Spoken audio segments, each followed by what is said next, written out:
Que mettre dans votre CV pour qu'il soit efficace? Commencez par indiquer vos coordonnées en haut à gauche. Votre nom, prénom, adresse, téléphone et email. Créez-vous une adresse email professionnelle neutre de type prénom.nom si vous n'en possédez pas. Sachez que 76% des CV avec une adresse email non professionnelle sont jetés au premier tri. Beau Gosse du 31 ou Carpe Diem 42 par exemple sont à éviter comme adresse email de contact. Vous pouvez également préciser si vous possédez le permis ainsi qu'une voiture. Ces informations peuvent être utiles aux employeurs. En haut à droite, vous pouvez mettre votre photo. Elle n'est pas obligatoire, mais elle est appréciée par les recruteurs. Pour des emplois qui nécessitent d'être en contact avec le public, comme commercial ou des postes d'accueil, elle est indispensable.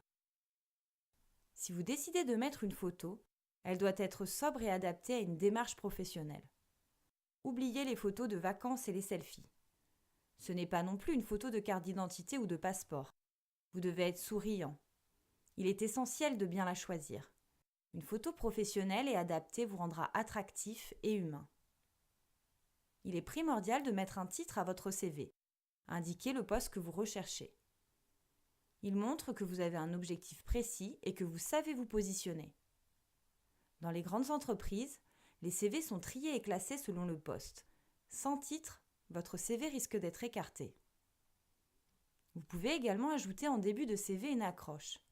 Elle n'est pas obligatoire, tout dépend de votre parcours professionnel.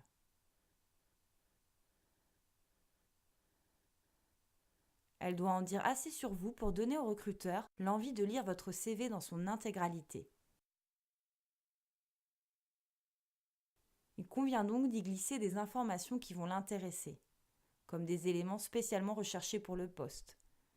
L'expérience, une compétence ou bien un diplôme. Il peut aussi s'agir de vos qualités. Elle peut également servir à argumenter si vous êtes en reconversion professionnelle. Elle doit résumer votre objectif en 2-3 lignes.